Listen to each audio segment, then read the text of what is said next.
Welcome to the Crazy Horse Chronicles Deep Dive podcast team. Thanks for joining us as we explore the history behind the history. Our goal is to follow the evidence, examine multiple viewpoints, separate myth from fact, and better understand the people and events that shaped the road to the Little Bighorn.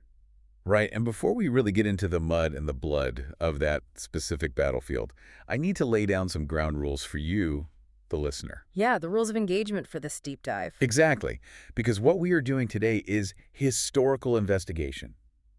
It is not political advocacy. Right. You cannot take modern 21st century political labels and just automatically paste them onto 19th century political movements. Oh, absolutely not. The Yeah. platforms were completely different. Right, the ideologies of the 1860s operate in a totally different universe. So you have to understand these historical figures within the context of their own time. Which is hard to do sometimes, but crucial. It is. Our mission here is to explore the evidence, weigh competing interpretations, and not just push some predetermined conclusion. And honestly, if the evidence is uncertain or missing, we will explicitly tell you. Because, the historical record gets really messy, especially after a disaster like the Little Bighorn. Oh, incredibly messy. So we just follow the primary sources wherever they lead. Okay, so let's set the stage here. Because the mythology of George Armstrong Custer is, well, it's incredibly potent. It really is. And it was intentionally designed to be that way. Like, if you close your eyes right now, you don't picture a complex human being. No, you picture a brand. Exactly. A brand. The fringed buckskin jacket, the flowing golden curls, the whole Indian hunter standing defiant on a hill. Right, the martyr to American manifest destiny. But when you actually peel back those lithographs and those old beer advertisements, you don't find a flawless hero. You really don't. You find a highly partisan political operative, a guy whose entire career was basically defined by maneuvering and deep factional rivalries. And open hostility with, what, two sitting U.S. presidents. Right. So today, we are peeling back that mythology to reveal how his political ambition and his intense narcissism directly paved the road to the Little Bighorn. Yeah, we have to dismantle the myth to actually see the machinery underneath. Definitely. Because to understand how Custer ended up commanding the 7th Cavalry on that specific ridge in Montana in 1876, we have to look at his political DNA. Okay, let's trace that DNA. Where does it start? Well, it starts with his father, Emanuel Custer. The blacksmith from Ohio, right? Right. But he wasn't just a blacksmith. He was completely consumed by his political identity. He was a very staunch, very vocal, conservative Democrat. And back then, being a conservative Democrat meant something very specific. Oh, absolutely. Yeah. Emanuel treated his politics almost like a bloodline trait. He actually famously said, my boys are all Democrats. I wouldn't raise any other kind. Wow. Okay, so George, or Audie, as his family called him, he just absorbs this entirely. He absorbs it completely. And in the mid-19th century, a conservative Democrat basically harbored deep suspicions of centralized federal power. They were big on states' rights. Exactly, fiercely defending states' rights. And crucially, they possessed a really profound resistance to the abolitionist movements that were gaining traction up in the North. Right, which sets up a massive collision course for the Civil War, which brings us to West Point. Oh, West Point. Yeah, we always hear that trivia, right? That Custer graduated dead last in the class of 1861. Last in his class. And with, 726 demerits? Yeah, 726. But, when you actually look at the volume and the nature of those demerits, it reveals so much about his psychology. It really does. Yeah. It wasn't just that he was bad at math. No, he was actively rejecting the institutional structure. He had a fundamental lack of discipline and this huge need to be the center of attention constantly. What kind of stuff was he getting written up for? Oh, everything. Throwing bread in the mess hall, keeping unauthorized dogs in his quarters. Dogs. In the barracks. Yes. And just pulling these elaborate pranks on his instructors. The climax of his whole catastrophic academic career was a literal court-martial. Wait, he got court-martialed at West Point? He did. He was acting as officer of the day, which is a position of total authority and trust. Right. And he comes across two cadets who are in this brutal fist fight. Okay, so he breaks it up, right? No. Instead of arresting them, he basically forms a ring and tells the other cadets to stand back and let them fight it out. Are you kidding me? No. He was only saved from expulsion because the Civil War broke out right then, and the Union Army had a catastrophic shortage of trained officers. Talk about being saved by the bell. So the timing completely rescues his career. Exactly. But his survival in the Union Army is fascinating because of who he hitches his wagon to. Right. Major General George B. McClellan. Yes, Yeah. the commander of the Army of the Potomac. And McClellan was essentially the poster child for the conservative Democratic opposition to Abraham Lincoln. So Custer finds a mentor who completely aligns with his father's politics. Completely. McClellan viewed the war through this strictly limited lens. His objective was just restoring the Union with all its previous institutions completely intact. Meaning slavery. Getting slavery. He actively fought against the radical Republicans in Congress who actually wanted to turn it into a war of emancipation. So how does Custer get into McClellan's inner circle? It happens during the Peninsula Campaign in 1862. Custer was serving as a topographical engineer. Which means reading the terrain, right? Yeah, and he had an almost instinctual genius for it. McClellan saw that brilliance and promoted him. And in return, Custer basically offered McClellan absolute, unfiltered hero worship. But, okay, here's the thing. Lincoln eventually fires McClellan, right, for being overly cautious and politically insubordinate. He does. So if Custer is McClellan's famous protege and known conservative Democrat who openly disdains the whole Republican goal of emancipation, how does he survive that? It's a great question. I mean, the Republican-controlled Congress had to confirm all military promotions. Custer should have been politically radioactive. Oh, he was highly vulnerable.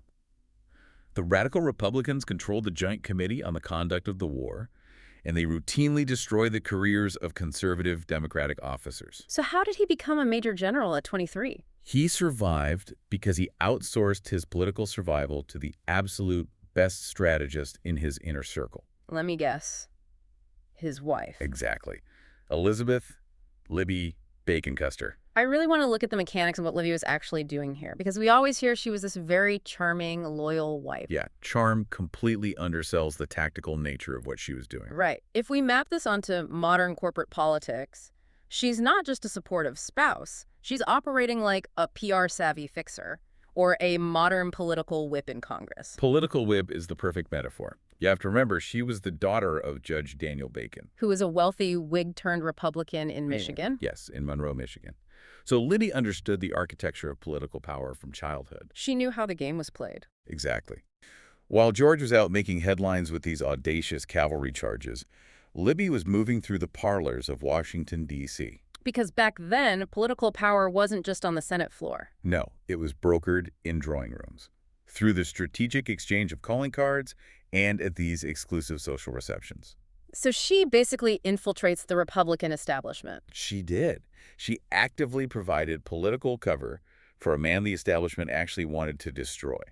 How did she do that? Like, what's an example? Well, she organized this highly publicized event where she personally presented captured Confederate battle flags to Secretary of War Edwin Stanton. Wait, Stanton, he was one of the most radical, uncompromising Republicans in Lincoln's whole cabinet. Exactly. By visually and socially linking her husband's battlefield success to the Republican war effort, she made it politically impossible for Congress to block his promotions. She totally neutralized the opposition. That is brilliant. She engineered his ascent to Major General.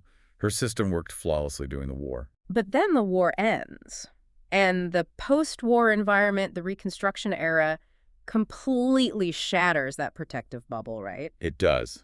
The military drastically downsizes.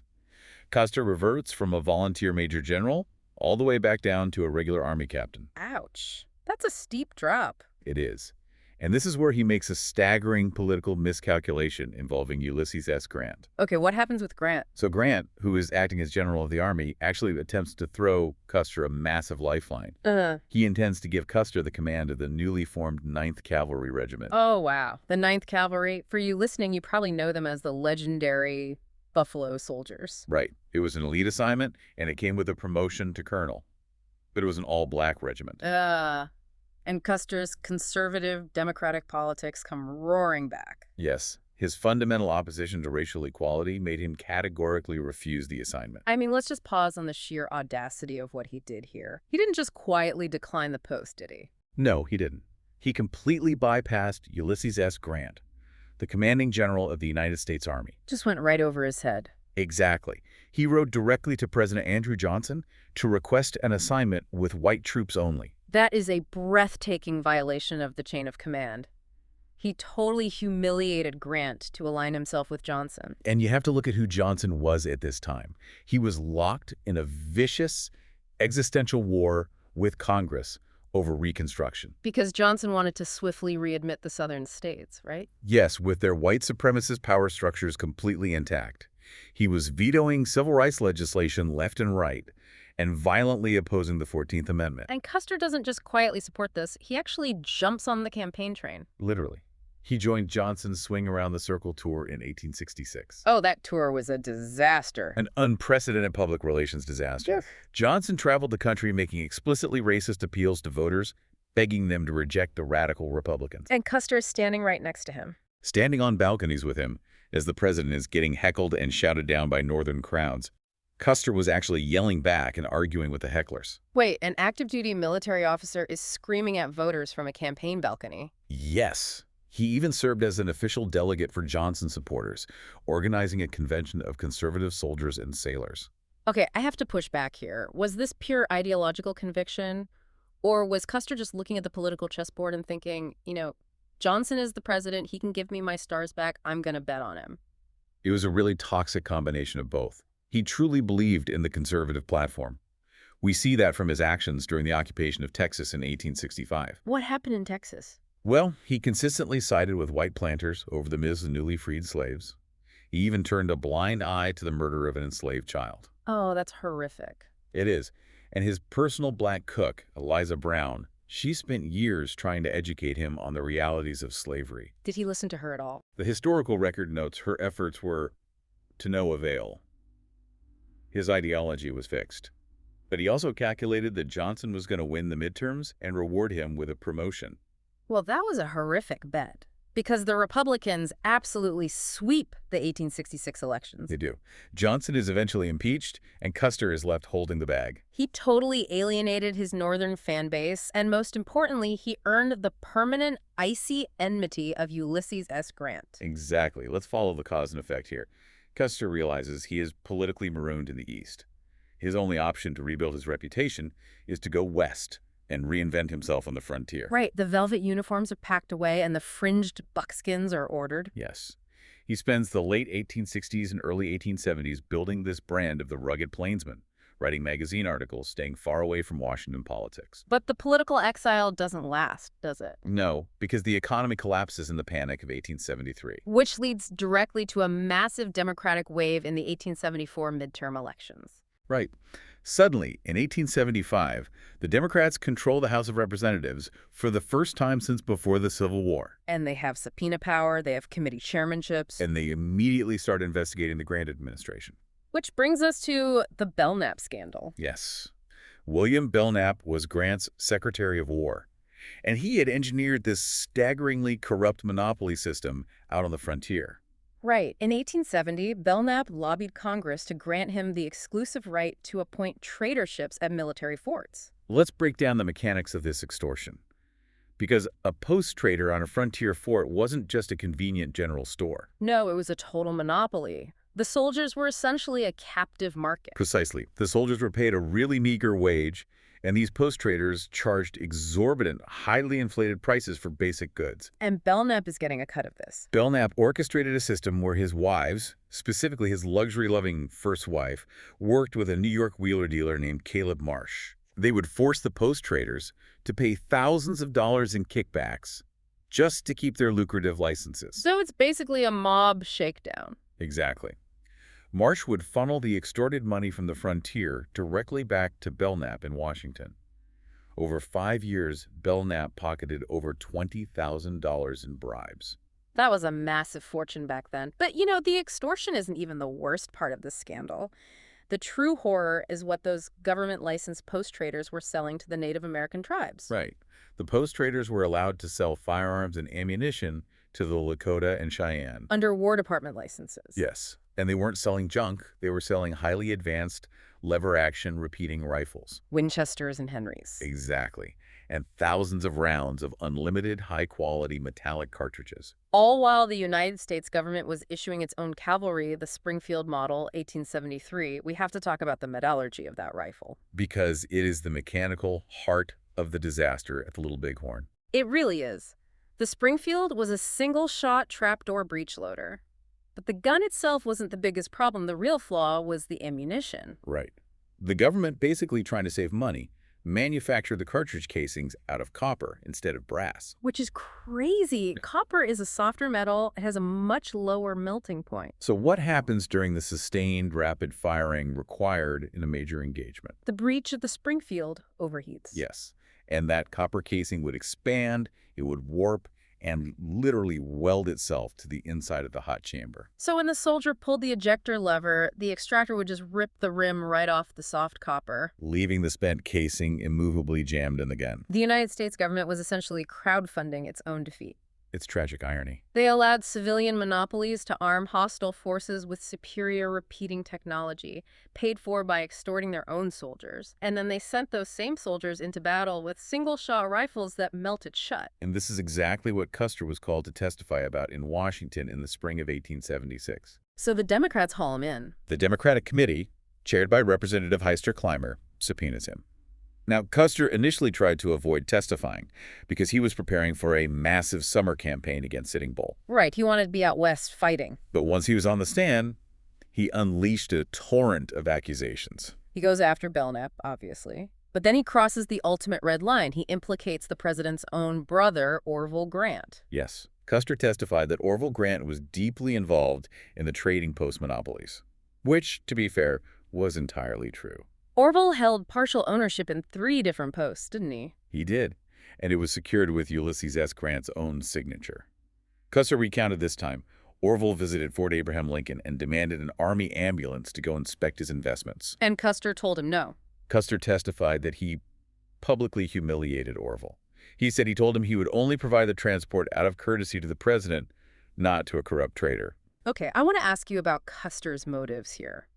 A lot of historians paint this as a moment of great moral courage, right? Custer blowing the whistle on a corrupt system that was putting his men in danger. But if we look at his behavior in Washington, he wasn't really acting like a reluctant whistleblower. No, his actions strongly suggest pure opportunism. Because while his men were freezing out in Dakota Territory, what was Custer doing? He was holding court in Washington parlors. He was having highly visible public lunches with the Democratic leadership. The Republican press, like the New York Times, absolutely ripped him apart. They pointed out that his testimony was almost entirely hearsay. It was gossip he couldn't actually prove with documents. They openly speculated he was using the hearings as an audition. An audition for a general star if the Democrats won the White House in the fall. Or, some thought, possibly even jockeying for the Democratic presidential nomination himself. I mean, he was the most famous soldier in America, exposing Republican corruption in an election year. It makes sense. And President Grant certainly viewed it as a partisan hit job. How could he not? Grant was watching his administration drown in scandal, and the guy holding the hose was the exact same insubordinate officer who had insulted him over the 9th Cavalry 10 years prior. So Grant's reaction is swift. Absolute. He refused to even see Custer. He left him sitting in a White House anteroom for days. Oh, psh. And when Custer impulsively just left Washington without permission to return to his regiment, Grant had him intercepted and arrested in Chicago. He strips him of the command of the Dakota column. He basically benches the boy general right before the largest frontier campaign in a decade. It was devastating. Custer was reduced to writing this desperate, begging letter to the president, pleading to be spared the humiliation of seeing his regiment march without him. Did Grant respond to the letter? It actually took the frantic intervention of Generals Alfred Terry and Phil Sheridan to convince Grant to relent. So they stick their necks out for him. They do. Grant agreed, but he downgraded Custer to merely commanding the 7th Cavalry, and he put General Terry in overall command of the column. And Terry was a lawyer with 0 experience in Plains Indian warfare. Exactly. So Custer boards a train back to Fort Abraham Lincoln. He has secured his command, but he is a deeply desperate man. He knows he has alienated the commander-in-chief. He knows he needs a monumental headline-grabbing victory just to insulate himself from Grant's wrath and to launch whatever political future he has left. But the tool he has to achieve this, the 7th Cavalry, is a poison well. The 7th Cavalry was paralyzed by toxic factionalism. Let's talk about the structure of the post-Civil War military, because it really explains why things were so bad. Right, promotion had slowed to a glacial crawl. You had highly experienced combat veterans who had commanded entire brigades in the Civil War, now reduced to serving as captains and lieutenants. Just marooned in these isolated frontier forts for years on end. It's an environment perfectly designed to breed resentment, and the epicenter of that resentment was Captain Frederick Benteen. Benteen's hatred of Custer wasn't just some petty personality clash. It was a blood feud. Stemming from the Battle of the Washita in 1868, right? Yes. The Washita is the mechanical key to Benteen's behavior later at the Little Bighorn. What exactly happened there? During that winter strike on a Cheyenne village, Major Joel Elliott and 18 men rode off to pursue some fleeing warriors. Custer subsequently ordered the entire regiment to withdraw from the village because thousands of warriors from neighboring camps were massing. He abandoned the field. He abandoned the field without physically confirming the fate of Elliott's detachment. He just left them behind. Weeks later, the frozen, mutilated bodies of Elliott and his men were discovered. And Benteen was close to Elliott? Benteen had a fierce loyalty to his fellow officers. He was fundamentally disgusted. He viewed Custer as a coward who sacrificed his own men to save his own skin. So what does Benteen do? He wrote an anonymous, scathing letter detailing the abandonment, which got published in the St. Louis Democrat. Oh, wow. Airing the dirty laundry in the press. And when Custer read it, he threatened to horsewhip the anonymous author if he ever found out who it was. Did Benteen confess? Benteen stepped forward, hand resting on his revolver, and admitted it right to Custer's face. Wow. The fracture was permanent. Entirely. And Custer realizes the danger Benteen poses, especially because Benteen has a massive weapon: the press. Let's talk about the Go-Bright connection, because this really shows how paranoid Custer was about media narratives. Oh, this is a fascinating interaction. Yeah. Shortly before the Little Bighorn campaign, Custer tries to neutralize Benteen. He calls him into his study and mentions, almost casually, that while he was in Washington, he spoke with Lawrence Go-Bright. For those who don't know, Lawrence Go-Bright was the co-founder and general manager of the Associated Press. A massively powerful media figure. Custer tells Benteen that Go-Bright was asking about him. And Benteen coldly replies, "Yes, we've been very dear friends always. He's my cousin." It's an incredible moment of realization for Custer. The man he hates most in the regiment has a direct, familial back channel to the most powerful news syndicate in the country. Exactly. Custer is trying to buy his silence by appointing him a wing commander, but Benteen sees right through it. Benteen saw the political mechanics at play. He noted that Custer and Libbie were, what was the quote, admirably mated in their ruthless ambition. Yes, he flat out rejected the overture. Benteen just retreated into a posture of profound cynicism. So that's Benteen. Then you have the second in command, Major Marcus Reno. Reno is a totally different psychological profile than Benteen, isn't he? Completely different. He's not fiercely principled like Benteen.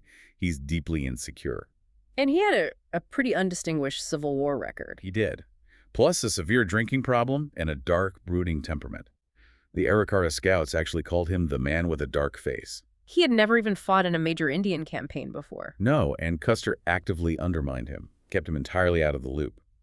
During the march to the Little Bighorn, Custer actually penned an anonymous letter to the New York Herald mocking Reno's caution during a scouting mission. Wait, he is anonymously cyberbullying his own second-in-command in the national press while they are actively marching into a war zone? Yes, that is exactly what he did. This isn't just a clash of egos, it's a structural collapse of leadership. If you aren't part of the Custer clan, which was his brothers Tom and Boston, his nephew, his sycophants, you are basically an active enemy of the commanding officer. This is the powder keg that marches into the Montana Territory in the summer of 1876. A desperate commander needing a political victory. A regiment fractured by hatred. And a government that has supplied its troops with jamming rifles while ignoring the repeating weapons flowing to the Lakota. It's a recipe for disaster. Let's lay out the grand strategy that brought them there, because the failure starts at the top. The Grand Administration wanted the Black Hills for gold mining. Right, so they issued this impossible ultimatum. All Lakota and Cheyenne must report to their designated reservations by January 31st, 1876. And the deadline was designed to be failed. Completely. It was the dead of winter. The tribes physically could not have moved their families through the snow, even if they wanted to. So when the deadline passed, the War Department initiated a massive three-pronged pincer movement. General George Crook marched from the south, Colonel John Gibbon came from the west, and General Terry and Custer came from the east. But the pincer shatters almost immediately, doesn't it? It does. Native American forces under Crazy Horse hit Crook at the Battle of the Rosebud and knock his column out of the campaign entirely. And Terry and Custer have no idea Crook is gone. None. Terry sends Custer down the Rosebud Creek to follow a massive trail, giving him wide discretion to attack if he finds the village. Which brings us to the morning of June 25th. Custer's scouts peer over the divide and see an enormous encampment in the valley of the Little Bighorn River. It is a gathering of unprecedented size, thousands of Lakota, Cheyenne, and Arapaho. United by the spiritual leadership of Sitting Bull and the tactical brilliance of Crazy Horse. Now, Custer cannot see the full extent of the village from where he is, but he fears that if he waits for Terry's slower infantry column to arrive, the tribes will just scatter. Which was the typical pattern in Plains warfare. So he decides to attack immediately. And here he makes the fateful decision. He divides a deeply fractured regiment into 3 pieces in the face of an overwhelmingly superior force. He sends Benteen and 3 companies on a wide scout to the left into a series of rugged, basically impassable ridges just to ensure no one escapes to the south. Okay, so Benteen is sent away. Then he orders Major Reno to take 3 companies, cross the river, and charge directly into the southern tip of the village. And what does Custer do? Custer retains 5 companies and rides north along the high bluffs, intending to strike the village's flank or rear. Oh, and we can't forget Captain McDougal. Right. McDougal is left trailing far behind with the slow-moving pack train, which is carrying all the reserve ammunition. I want to put the listener right into Major Reno's boots for this charge.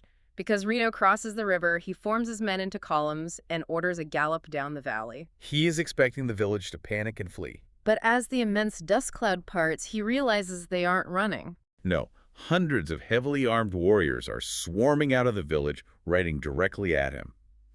Reno realizes he is charging into a buzzsaw. So he throws up his hand and halts the charge. He orders his men to dismount and form a skirmish line. Let's explain the mechanics of a cavalry skirmish line, because it dictates why his position collapsed so quickly. Right. When cavalry dismounts to fight, 1 in every 4 men has to stay behind the line to hold the horses. Exactly. Reno had about 140 men. Instantly, a quarter of his firepower is removed from the firing line just to control the terrified animals. So the remaining roughly 100 men are spread out, dropping to one knee, firing those single-shot trapdoor Springfields we talked about earlier. And almost immediately, the heat of the rapid fire begins expanding the copper casings. The rifles start jamming. Men are frantically trying to pry the shells out with their pocket knives. Meanwhile, the Lakota and Cheyenne are returning fire with Winchesters and Henry repeating rifles. They're laying down a devastating volume of fire. They easily sweep around Reno's exposed left flank. Reno realizes his line is being enveloped, so he orders his men to fall back into a stand of heavy timber along the riverbank. Which is actually a highly defensible position, isn't it? It is. But Reno's psychological fragility shatters here.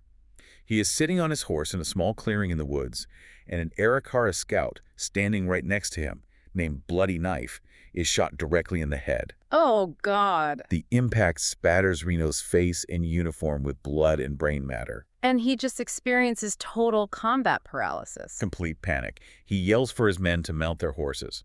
Then, realizing the enemy is firing into the woods, he orders them to dismount. He's just freezing up. Then he orders them to mount again.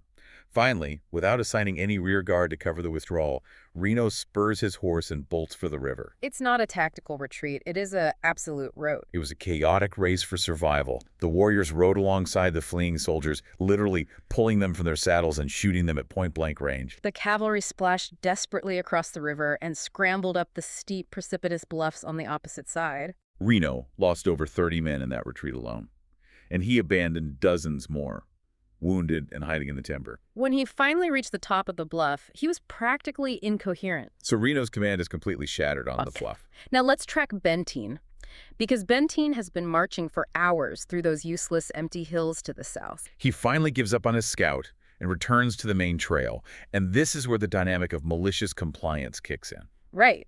A messenger from Custer, a trumpeter named John Martin, comes galloping up to Benteen on an exhausted horse. And he hands Benteen a hastily scribbled note from Custer's adjutant. It is probably the most scrutinized piece of paper in American military history. Benteen, come on, big village, be quick, bring packs. P.S. Bring packs. The commander he deeply despises is explicitly ordering him to rush to his aid with the reserve ammunition.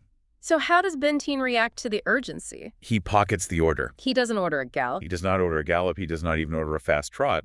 He maintains a slow, deliberate walking pace. But he can see what's happening, right? He sees the heavy dust cloud in the valley. He hears sporadic gunfire. But he chooses to interpret his orders through the lens of absolute literalism combined with deep resentment. Malicious compliance. Exactly. He was told to bring the packs, so he waits for the slow-moving mules, ensuring his pace is agonizingly slow. It's the military equivalent of a work slowdown strike. Eventually, Benteen arrives at the bluff and finds Reno's decimated command. Reno is frantic. He runs up to Benteen without his hat, covered in mud and blood, and begs him to halt his command and help defend the hill. And Benteen stops. And this is where the historical debate becomes incredibly intense, because as Reno and Benteen are consolidating on the bluff, heavy volley firing erupts a few miles to the north. Custer's 5 companies have engaged the main bulk of the Native American forces. The firing is unmistakable. Officers on Reno Hill point to the north and say they need to move immediately. But Benteen and Reno refuse to budge. They stay put. I mean, they have an explicit written order to come on and be quick. They hear the gunfire of their commanding officer. But they sit down and essentially review the safety manual while the building burns. How did they possibly justify this? Well, they later heavily relied on the phenomenon of the acoustic shadow. What is that? This is a real meteorological condition where terrain, wind direction, and air temperature can refract sound waves upward, causing massive noise like artillery or heavy volley fire to be completely inaudible to people just a few miles away, while being perfectly clear to people further out. Okay, but was it actually an acoustic shadow at the Little Bighorn or just a convenient lie?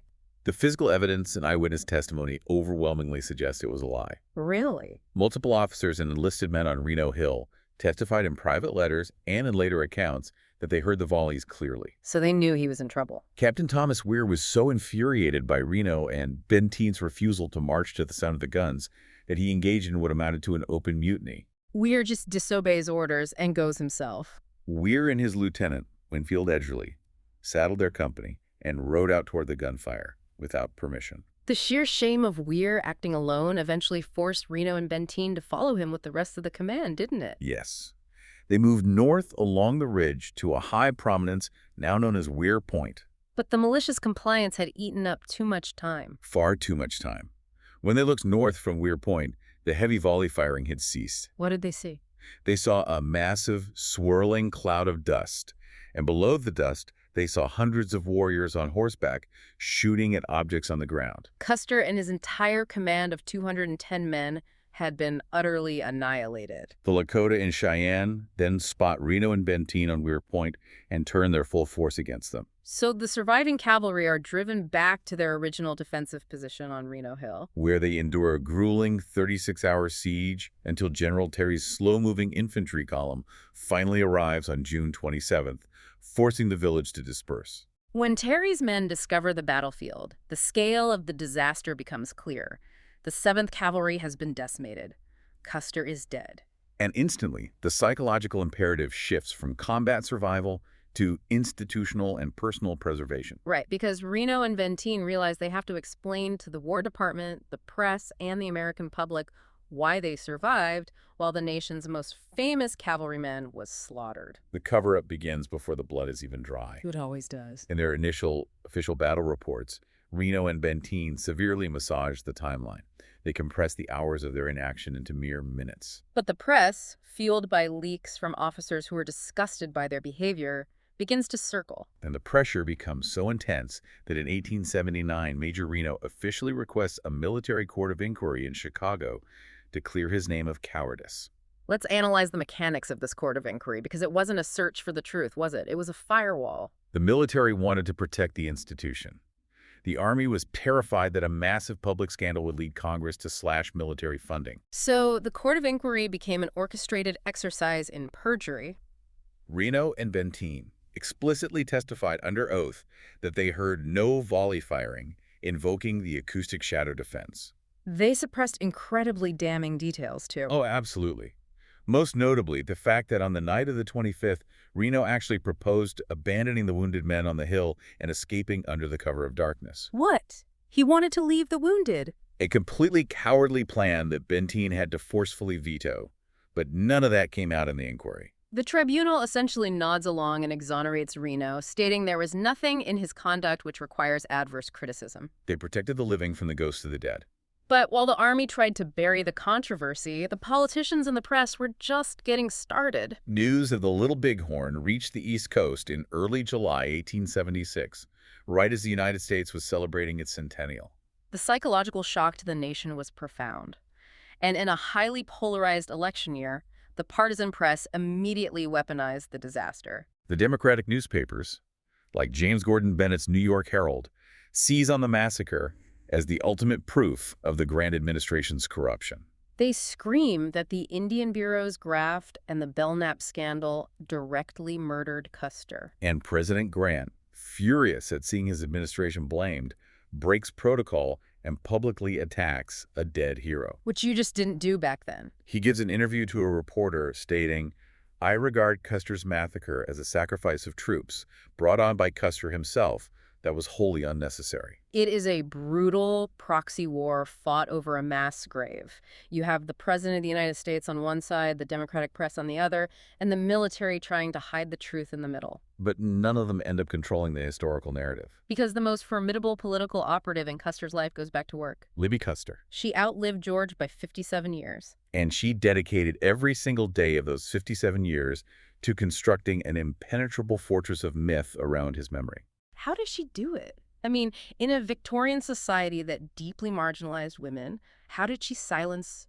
generals and politicians? She utilized the ultimate Victorian shield, the status of the grieving widow. Oh, of course. It was considered intensely dishonorable for a gentleman, especially a military officer, to publicly contradict or attack a mourning widow. And Libbie leveraged this social convention masterfully. She wrote 3 highly successful, heavily romanticized books about their life on the frontier, painting George as a flawless, loving, brilliant commander. She collaborated with a writer named Frederick Whitaker to rush a laudatory myth-making biography into print just months after the battle, right? Yes.